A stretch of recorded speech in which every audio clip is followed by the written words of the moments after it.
E eu fui ver aqui, né? O Felipe tinha colocado lá, mas eu fui ver aqui, a pergunta que foi feita no post foi como será esse novo normal, né? Como será esse novo normal que nós temos aí para viver?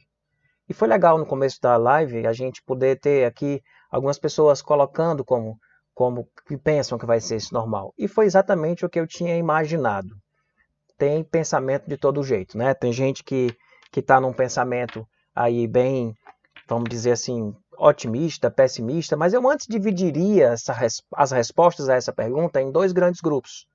Primeiro, naqueles que acham que sim, que nós viveremos um mundo novo, que nós viveremos um mundo novo. Né? Sim, as pessoas que entendem que sim, nós vamos viver um mundo novo a partir deste corona. E foi bem nítido que sim, é um momento de ruptura. Mas ruptura para quê? Né? Vai ser novo em que sentido? E aí tem os pessimistas que dizem sim, esse mundo novo será terrível. A gente vai viver um mundo novo e esse mundo novo, esse novo normal, ele será muito ruim. A gente não vai poder ter mais liberdade de fazer algumas coisas. E aí vem quem acha que a gente vai ter um mundo novo e que esse mundo novo ele vai ser um mundo ruim. Tem aqueles que acham sim que nós viveremos um mundo novo e os otimistas vão dizer esse mundo será lindo. Será lindo. A gente vai ter as pessoas com mais solidariedade, a gente não vai mais voltar a viver como a gente vivia antes, a gente vai ter um novo paradigma agora para viver esse novo mundo, né? A gente terá um mundo maravilhoso, como se esse mundo fosse ser um paraíso. Então, as pessoas que acham que a gente vai ter um mundo novo, tem aqueles que acham que vamos ter sim um mundo novo e esse mundo será bom, e aqueles que vamos sim ter um mundo novo e esse mundo será um mundo ruim, será um novo normal, pior do que aquele que a gente tinha antes. E tem aqueles que dizem que não, que tudo vai voltar a ser como antes, que será uma questão de tempo, que nós voltaremos a viver como nós vivíamos antes. Negócio de ruptura, é ruptura temporária, a gente vai viver algo agora diferente, mas logo depois de um tempo a gente vai voltar a viver o normal. Né? E tem os otimistas nesse sentido. Quais são os otimistas? Nós voltaremos a viver o nosso normal maravilhoso. Assim, a gente vai viver um novo normal por enquanto, mas depois a gente vai voltar a viver o normal que a gente vivia antes, tudo tranquilo, a gente vivendo em paz como a gente vivia antes. E tem os pessimistas que dizem que nós voltaremos, tudo voltará a ser como antes, mas que nós voltaremos a viver o nosso normal terrível, o nosso normal ruim que a gente vivia.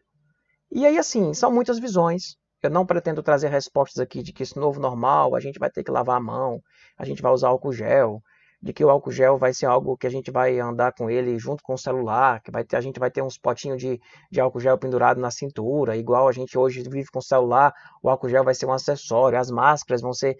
Eu não quero... As escolas vão passar a ser todas online, a gente vai ter... Eu não quero fazer essas análises, essas projeções futuristas, né, de como que a gente vai viver. Não, não. Mas sabe qual é a impressão que eu tenho? E aí isso que eu queria compartilhar com vocês, é que esse normal que nós vivíamos, e nesse sentido eu me enquadro junto com os pessimistas, ele era muito ruim. Aquilo que a gente estava chamando de normal não era normal não, meu povo. Aquilo que a gente estava chamando de normal era uma situação adoecedora.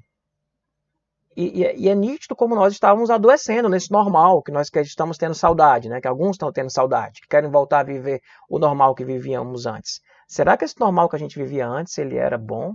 Na minha opinião, esse normal que a gente vivia, ele é ruim. Eu não sei dizer se a gente vai voltar a viver aquilo lá. Ou se vai ser aquilo lá piorado. Mas aquilo que a gente está chamando de normal não tem nada de normal. Aquilo que a gente está chamando de normal é algo extremamente complicado de ser vivido. Segunda consideração, a segunda impressão que eu tenho sobre esse contexto todo é de que nós precisamos de um novo normal. Sim, a gente precisa de um novo normal, porque esse normal que a gente vivia não era sustentável, esse normal que a gente vivia não era saudável. Esse normal que a gente vivia era um normal muito complicado. E nós precisamos de um novo normal. Mas a terceira impressão que eu tenho, a primeira foi que esse normal não era nada normal. A segunda é de que esse normal, nós precisamos de um novo normal, porque aquele normal não era bom, nós precisamos de um novo. E a terceira impressão que eu tenho é de que esse novo normal, ele precisa ser de dentro para fora. E ele precisa ser construído do individual para o coletivo. E talvez por isso que eu queria propor aqui um novo normal para você. Um novo normal para mim. Um novo normal para minha família. Um novo normal para a sua maneira de se relacionar com as pessoas. Porque se a gente for ficar pensando de uma forma mais coletiva, a gente vai ficar falando simplesmente sobre utopias ou sobre previsões apocalípticas. Mas nós não temos controle total sobre controle nenhum sobre esse coletivo e o que esse coletivo vai se transformar. Mas nós temos controle sim sobre esse novo normal individual. Esse novo normal para mim. Esse novo normal para mim, para a Ninha, para o Tiago, para o Davi. Esse novo normal para a gente como comunidade de fé. Esse novo normal está mais na nossa mão. E aí sim, nesse sentido, eu digo que existe um novo normal a ser vivido. E que precisa ser vivido. E se individualmente todo mundo estiver vivendo um novo normal, talvez nós tenhamos um novo normal coletivo. O novo normal coletivo pode ser uma utopia. Mas o novo normal familiar, um novo normal pessoal, individual, e um novo normal que venha de dentro para fora. Então, de dentro para fora, e um novo normal que seja individual. Seja eu, o meu novo normal. Como que eu vou? Qual será o meu novo normal? Sabe? Qual será o seu novo normal? Sobre isso nós temos mais controle. A gente tem mais como pôr a mão nisso. E é sobre isso que eu queria conversar com vocês. Mas queria propor uma matriz. Porque é muito diverso. E se eu não fechar aqui os ângulos, a gente não consegue fazer essa reflexão, porque ela é muito abrangente.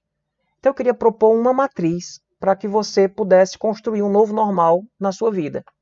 Uma matriz para que você pudesse construir um novo normal na sua vida, na sua vivência, naquilo que você vive aí na sua família, no seu profissional, na sua interioridade, na sua subjetividade, na sua espiritualidade. Qual seria esse novo normal no nosso estilo de vida, no nosso jeito de viver? Qual seria esse novo normal que nós poderíamos propor? Aí, para esse novo normal, eu queria propor uma matriz. E essa matriz tem duas pernas, ela tem dois pilares.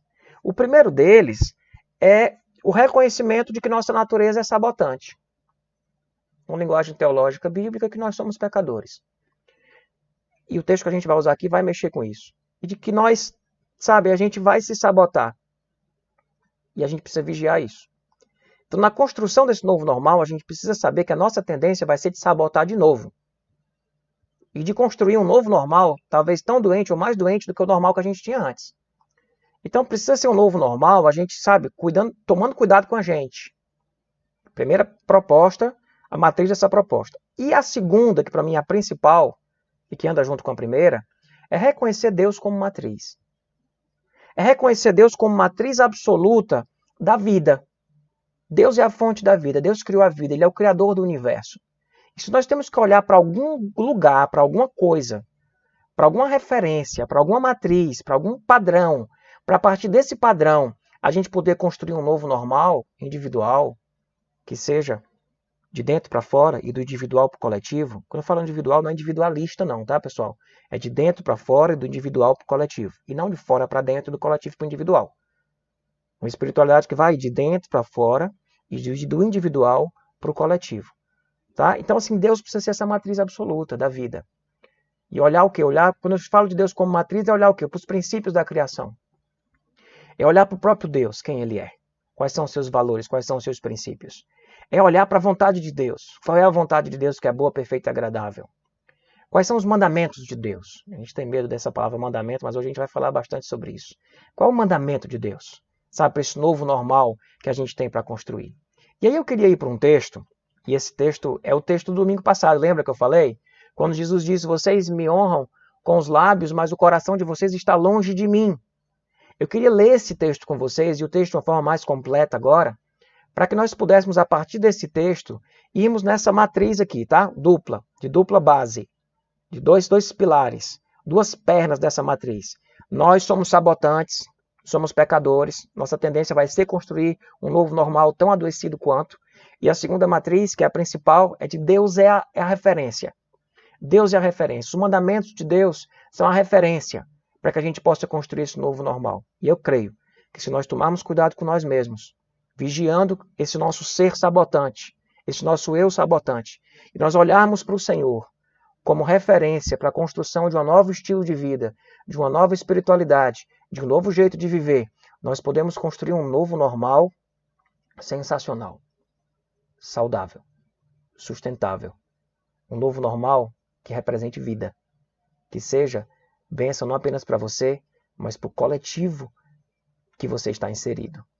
Então, vamos olhar para esse texto? Queria ler esse texto com vocês e hoje eu vou colocar o texto aqui para vocês acompanharem esse texto comigo, tá certo? Vou colocar o texto aqui para vocês acompanharem esse texto junto comigo. O que é que diz o texto? Eu vou ler ele aqui com vocês, tá? O texto começa dizendo o quê? E ele respondeu, bem profetizou Isaías. Só um detalhe, quando ele dizia ele respondeu, é porque os discípulos nesse momento estavam questionando Jesus, por que os discípulos não, os religiosos estavam questionando Jesus, por que os discípulos dele não lavavam as mãos, porque essa era a tradição de lavar a mão. E aí ele tá sendo questionado sobre isso. Então, aí ele responde. Ele respondeu, bem profetizou Isaías a respeito de vocês, hipócritas, como está escrito, este povo me honra com os lábios, mas o seu coração está longe de mim. Em vão me adoram. Seus ensinamentos não passam de regras ensinadas por homens. O texto continua. E vocês negligenciam os mandamentos de Deus e se apegam às tradições dos homens. Esse versículo 8 a gente poderia dizer assim, vocês negligenciam os mandamentos de Deus e se apegam simplesmente a questões culturais, a questões de tradição, aos traços da cultura, a viver como a cultura está impondo, como a tradição impõe, a cultura impõe. A cultura é algo muito forte em nós, mas nós temos os mandamentos de Deus, e entre os mandamentos de Deus, nós temos negligenciado os mandamentos de Deus e temos sido tomados, absorvidos pelas tradições e pelas culturas. E Jesus continua, e disse-lhes, vocês estão sempre encontrando uma boa maneira, e é sensacional isso daqui, vocês estão sempre encontrando uma boa maneira para pôr de lado os mandamentos de Deus, a fim de obedecer às suas tradições. Vocês estão sempre encontrando uma boa maneira para deixar de lado o mandamento de Deus e seguir, sabe, aquilo que está colocado aí na cultura, está colocado no senso comum, está colocado no jeito de viver. A gente encontra uma boa maneira de deixar o mandamento de Deus de lado. E o texto continua. Aí ele dá um exemplo, Pois Moisés diz, honra teu pai e tua mãe, e quem amaldiçoar pai e mãe deverá ser executado. Mas vocês afirmam que se alguém disser a seu pai ou a sua mãe, qualquer ajuda que vocês poderiam receber de mim é Corban, isto é, uma oferta dedicada a Deus. Vocês o desobrigam de qualquer dever para com seu pai ou sua mãe. Assim vocês anulam a palavra de Deus por meio da tradição que vocês mesmos transmitiram. E fazem muitas coisas como essa. Fazem muitas coisas como essa. O que é, pessoal? O que é essa coisa desse corban, O que é essa coisa desse corban que Jesus fala aqui? Ele diz primeiro o quê? Que vocês negligenciam os mandamentos de Deus para seguir as tradições, para viver totalmente adaptado, tomando a forma do mundo, a partir daquilo que a cultura está colocando para a gente. E vocês estão sempre encontrando uma boa maneira de pôr de lado o mandamento de Deus. E ele diz que vocês fazem muitas coisas como essa. E o exemplo que ele dá qual é? Era um mandamento de Deus honrar pai e mãe.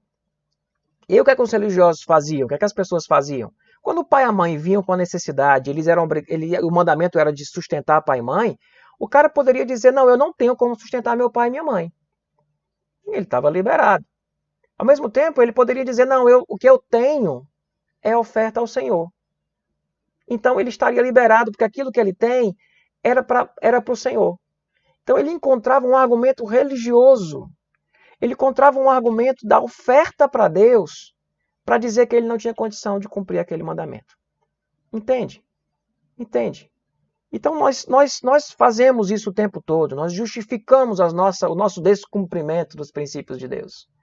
E aí, às vezes o argumento é religioso, a gente usa um argumento religioso. Dizer, não, eu não posso cuidar do meu pai e da minha mãe, mas você tem dinheiro? Não, tenho não. Esse dinheiro que eu tenho aqui no banco, ele é oferta a Deus. Eu não posso ajudar, não. E aí quem depois dava essa oferta não dava, ele dizia que aquela oferta era oferta separada ao Senhor, então ele não tinha como cuidar do pai e da mãe. Ele justificava, sabe? Eu encontrava uma boa maneira, bonita, Porque disse, não, eu não posso cuidar do meu pai e da minha mãe, porque eu separei uma oferta ao Senhor. E nós somos especialistas, é isso que Jesus diz. E vocês fazem muitas coisas como essa. Vocês encontram um argumento bonito para não viver o mandamento de Deus. Vocês encontram um argumento bonito para não fazer aquilo que Deus está dizendo, que é o que tem que ser feito. Que é o que tem que ser feito. E aí, pessoal, quando a gente fala que a matriz é a vontade de Deus, é o mandamento de Deus, nós temos dois grandes mandamentos na Bíblia, não temos? Jesus resumiu: amar a Deus sobre todas as coisas e o próximo como a ti mesmo. Mas eles são muito genéricos, não são? Assim, fantástico, resumindo isso tudo, mas deixa muito conceitual. E dá muita margem pra gente, tipo, amar a Deus sobre todas as coisas. O que é que isso significa? Na prática. Amar o próximo como a ti mesmo. O que é que isso significa? Na prática. E é por isso que eu queria ir para os 10 mandamentos. E eu queria passear com você agora pelos 10 mandamentos e desafiar você a viver os 10 mandamentos nesse novo normal que você tem para viver aí na sua vida. Porque se os 10 mandamentos, os 4 primeiros é amar a Deus sobre todas as coisas. E os 6 últimos é amar o próximo como a ti mesmo.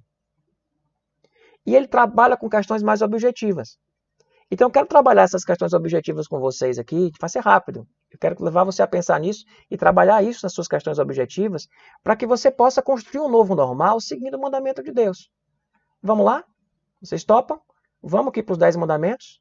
E eu queria começar lendo com vocês, né, Êxodo 20, que é onde tem os 10 mandamentos, os primeiros 4 mandamentos, que eu vou tacar, os primeiros 3, que eu vou tacar logo de cara aqui juntos, porque é a mesma coisa. O que é que diz?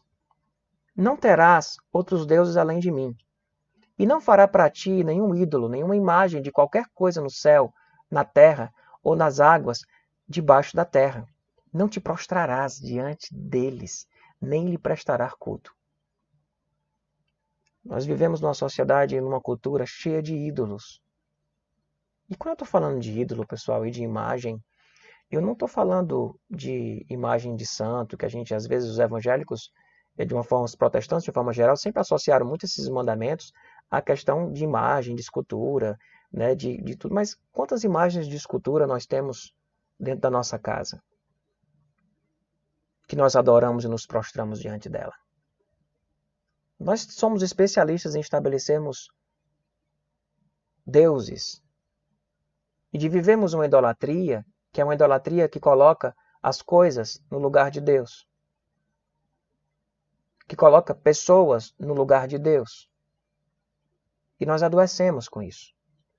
Então, quando nós olhamos para esse texto dos outros deuses, nós temos o desafio de, nesse novo normal que a gente vai construir, a gente construir um novo normal onde somente a Deus a gente possa adorar.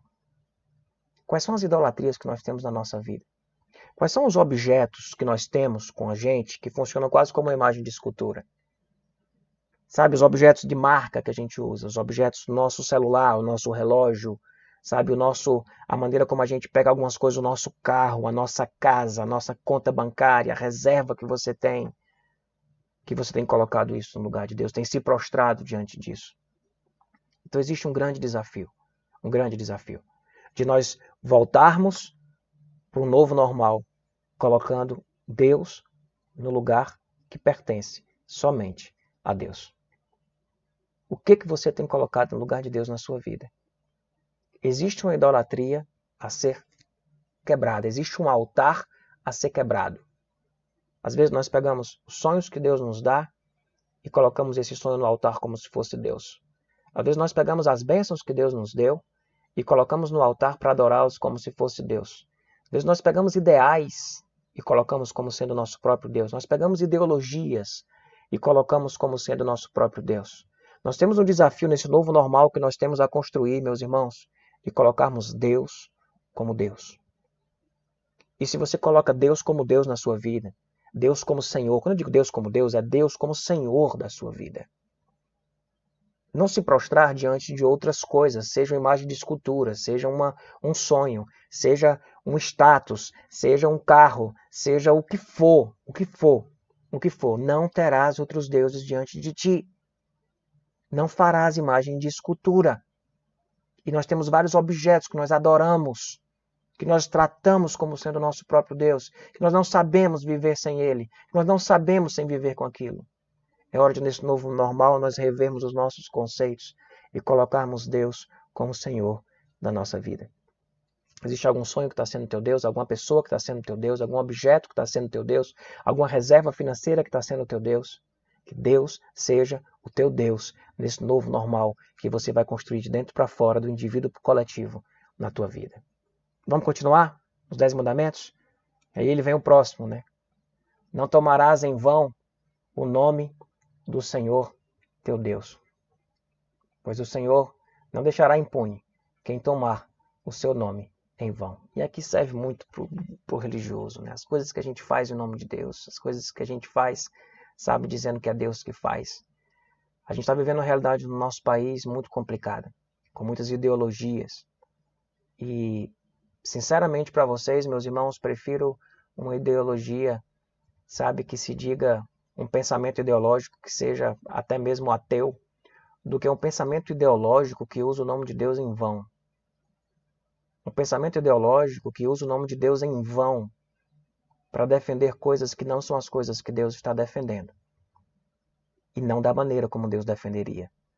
Então nós vivemos hoje no meio evangélico tantas pessoas usando o nome de Deus para construir castelos e impérios, pessoas usando o nome de Deus para poder fazer defesas, justificar suas tradições, para justificar suas questões culturais, para fazer aquilo que Jesus disse para não fazer, que nós fazemos muitas coisas como aquela.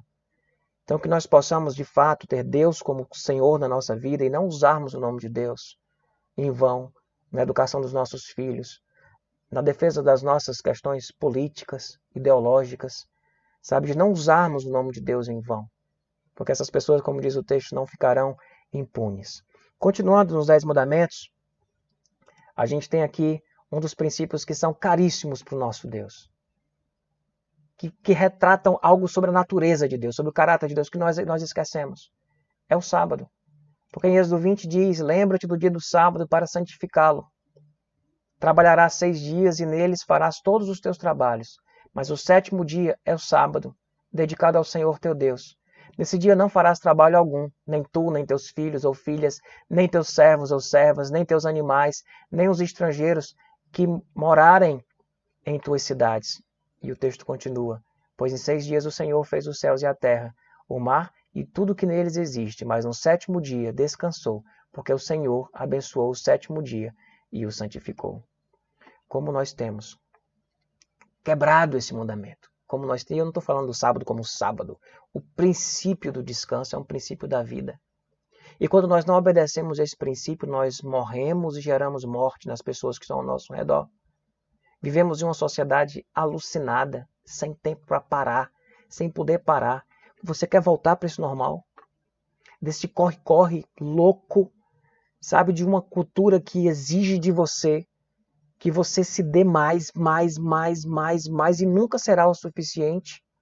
Nunca será o suficiente.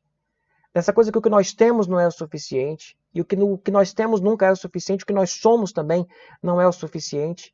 E nós precisamos sempre estar mais e trabalhando todos os dias e sem folga e sem descanso e sem tempo para parar, para descansar a terra, para descansar os empregados. Pessoal, este é um princípio que está instalado nas nossas tradições culturais, na nossa cultura, que é totalmente contrário ao mandamento de Deus. Deus dizia que quando a gente fosse produzir a terra, tinha que produzir a terra durante 6 anos e no 7º ano precisava descansar. Que os empregados tinham que trabalhar, mas eles precisavam descansar. E o sabático, o dia do sábado, o sabático e o ano de jubileu é um princípio de Deus, até mesmo de redistribuição, sabe, de perdoar as dívidas, de redistribuição de renda, de você perdoar, de você liberar os escravos.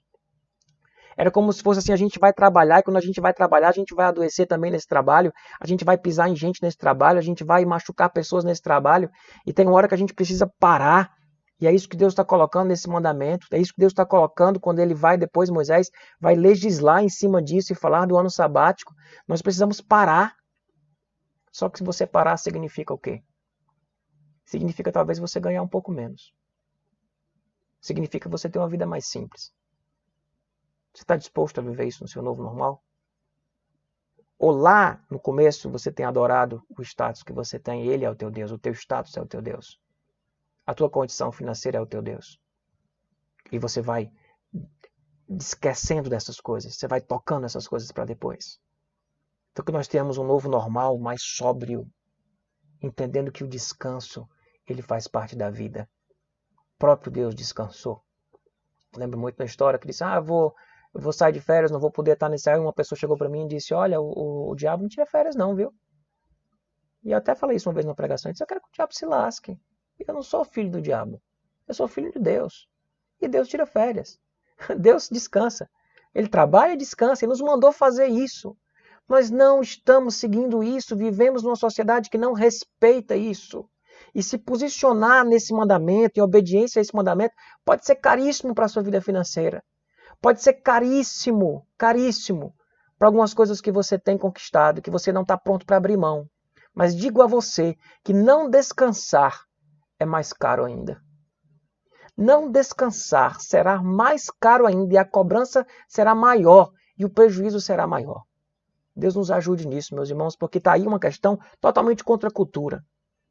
Sabe, na idolatria também. O descanso. O descanso está algo que está totalmente esquecido e está de forma sutil. Está de forma sutil. Essa coisa dos trabalhadores autônomos, essa coisa de você que não tem, sabe, isso vai gerando, sabe, um bocado de problema com nossa sobrecarga. Que Deus possa ajudar a gente a voltar, e o autônomo tem essa facilidade também, de dizer, não, eu não vou. O autônomo pode ser uma desgraça e pode ser uma bênção. Às vezes o autônomo tem até mais facilidade, né? Porque ele diz, não, eu vou trabalhar aqui, esse dia eu não vou trabalhar. Esse período eu não vou trabalhar, mas se eu não trabalhar eu não ganho. Pois você ganha nos dias e separa para você poder parar. Porque viver sem parar não vai ser vida. Não vai ser vida. E a gente tem esquecido disso. A gente tem deixado isso para depois. Aí vem o mandamento de honra teu pai e tua mãe, né, que tem uma longa vida na terra. Não vou falar sobre isso aqui agora. Isso aqui fica para outro dia. Tem o não matarás. Não matarás, alguém pode estar dizendo, não, pastor, se não matarás, aí pode passar também, que a gente aqui é tudo nós somos, como é que diz? É o cidadão do bem. Ninguém mata ninguém, não. Mas quando Jesus foi falar do não matarás, ele disse o quê? Se você chamar o seu irmão de idiota, você já está matando no seu coração. Ouvidos o que foi dito, não matarás. Eu, porém, vos digo, se você chamar o seu irmão de idiota, você já cometeu assassinato. Então, nós estamos inseridos, e é sobre isso que eu estou querendo colocar aqui no Não Matarás, nós estamos inseridos numa cultura de violência. E as redes sociais é uma forma, sim, explícita de violência. Absurda de violência. Que Deus possa ajudar a gente a não matar o nosso semelhante. A não matar o nosso semelhante com as nossas palavras. Matamos dentro de casa os nossos familiares. Matamos as pessoas nas redes sociais. Matamos as pessoas na rua, no trânsito. Que a gente possa voltar para esse novo normal pacificado. Porque o discípulo de Jesus busca a paz. Pacificado com o nosso semelhante que pensa diferente da gente. Pacificado com o nosso semelhante que discorda da gente. Que agride a gente. Não matarás. Ouvides o que foi dito, não matarás. Eu, porém, vos digo, disse Jesus, é que se você chama o seu irmão de idiota, de louco, você já está cometendo assassinato. E nós estamos vivendo uma cultura de muita violência, muita violência. O texto continua e diz, não adulterarás. Isso aqui eu preciso fazer uma live sobre familiar, só sobre isso aqui, para a gente conversar sobre isso. Né? Não furtarás. E não farás falso testemunho contra o teu próximo. Está falando aqui de honestidade, está falando de integridade. Que o nosso novo normal, ele seja um novo normal íntegro, seja um novo normal. O nosso país precisa de integridade. Isso começa, pessoal, no individual. A gente às vezes está fazendo passeada, está falando de coisas, de corrupção, e no culto da corrupção e da desonestidade que existe dentro da nossa própria vida. Então que você volte para o novo normal, onde seja muito forte para você isso, não furtar, não levantar falso testemunho contra o teu irmão. Uma cultura de honestidade, que é a cultura do reino, que é a cultura do evangelho, a cultura de verdade, que o nosso sim seja sim, o nosso não seja não. Pastor, esse novo normal aí, eu vou me quebrar todinho, porque olha, eu vou trabalhar menos, porque eu vou descansar. Eu vou falar a verdade e vou me prejudicar num bocado de coisa. Se você quer ser um vencedor neste mundo, não é os mandamentos de Deus que você precisa seguir. Mas se você quiser ser um vencedor na vida, naquilo que a vida coloca como vida, é os mandamentos de Deus que a gente precisa seguir. E talvez sim, a gente precise de um pouco menos. Talvez sim, a gente precise de bem menos. Talvez sim, a gente precise parar e aprender com tudo isso. E aí vem esse último mandamento, que a gente está muito adoecido com isso aqui. Não cobiçarás a casa do teu próximo. Aí que vem a cultura, sabe, daquilo que está colocado aqui na internet, o que está assim, sabe, é da gente, tudo que está sendo colocado aí fora. Não cobiçarás a casa do teu próximo, não cobiçarás a mulher do teu próximo, nem seus servos ou servas, nem o seu boi ou jumento, nem coisa alguma que lhe pertença. Nós estamos inseridos numa cultura, meus irmãos, da cobiça. Nós alimentamos isso e passamos a cobiçar também. Parece que o objetivo dessa sociedade adoecida que tudo precisa colocar na internet para os outros verem é tipo, me cobicem. E ficamos olhando a vida dos outros para cobiçarmos a vida do outro. Ele disse, não cobice nada, nem a mulher do próximo, nem os servos do próximo, nem o boi do próximo. Nada do próximo. Não cobice nada do próximo. E o que é essa nossa coisa louca da gente ficar, sabe, olhando a vida das pessoas e vendo o que é que elas... nesse momento a gente não está podendo cobiçar e ser cobiçado, né? Parece que existe uma natureza carnal que gosta de ser cobiçado no meio da rua, com as coisas que a gente usa, com as marcas que a gente coloca, com o carro que a gente anda. Não? Então a gente está assim, fazendo isso nas redes sociais, colocando coisa do passado, porque não está podendo colocar nada da agora, está colocando as viagens que já fizeram. Tem um lado disso, pessoal, que pode ser um lado legal, mas tem um lado disso que é um lado muito doente, onde nós estamos com a intenção de sermos cobiçados, porque a nossa carne pede isso. E a nossa outra natureza carnal também entra nesse mesmo espaço para cobiçar. E quanto mais nós lutamos para sermos cobiçados e estamos cobiçando, sabe, mais adoecido a gente fica, mais insatisfeito a gente fica com a nossa vida, mais doente a gente fica. Aí junta isso com você ter outros deuses. Junta isso com você não guardar o sábado. Junta isso com você não ser honesto.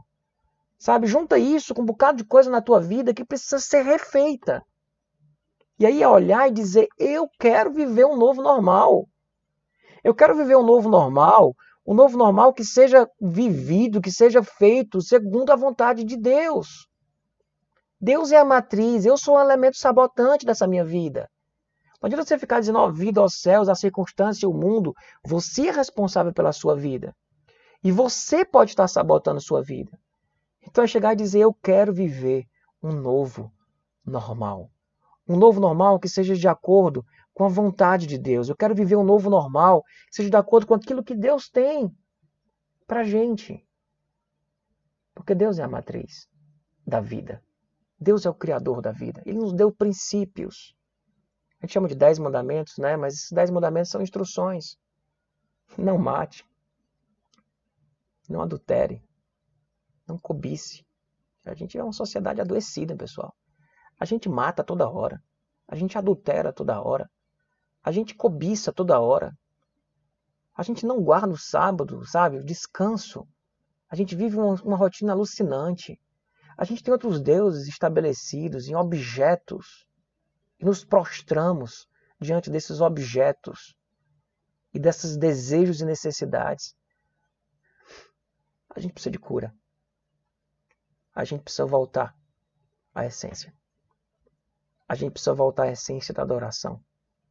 A gente precisa voltar, sabe, à essência daquilo que Deus projetou pra gente. Olha para os 10 mandamentos. Olha porque Jesus colocou amar a Deus sobre todas as coisas e o próximo como a ti mesmo. Enquanto isso, nós estamos usando o nome de Deus em vão para defender um bocado de ideologia barata, que não são valores do reino. Estamos adulterando, estamos matando o nosso semelhante com um discurso de ódio, com uma rotina, com uma cultura de violência estabelecida na nossa sociedade. Então, eu creio que nós precisamos de um novo normal. E esse novo normal ele precisa ser construído tendo Deus como matriz. Entendendo que eu e você, nós somos pecadores e vamos sabotar esses princípios de Deus o tempo todo, e alguns deles usando argumentos muito bem feitos, muito bem elaborados, para fazer o que a gente está fazendo. Você tem uma justificativa aí perfeita, para dizer por que você não segue o mandamento de Deus. Segue a instrução de Deus. Porque no mandamento de Deus existe o princípio de Deus.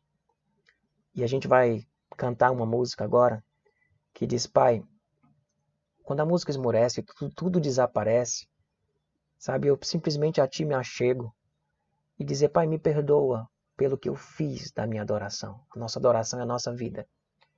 E dizer, Pai, eu quero viver um novo normal. Eu quero Te entregar o meu coração. Foi o que Jesus disse, Tu me honra com os lábios, mas o Teu coração está longe de mim. Eu quero o Teu coração. Eu quero o Teu coração. E nesse momento você possa, sim, pedir perdão a Deus pelo que você tem feito da sua vida.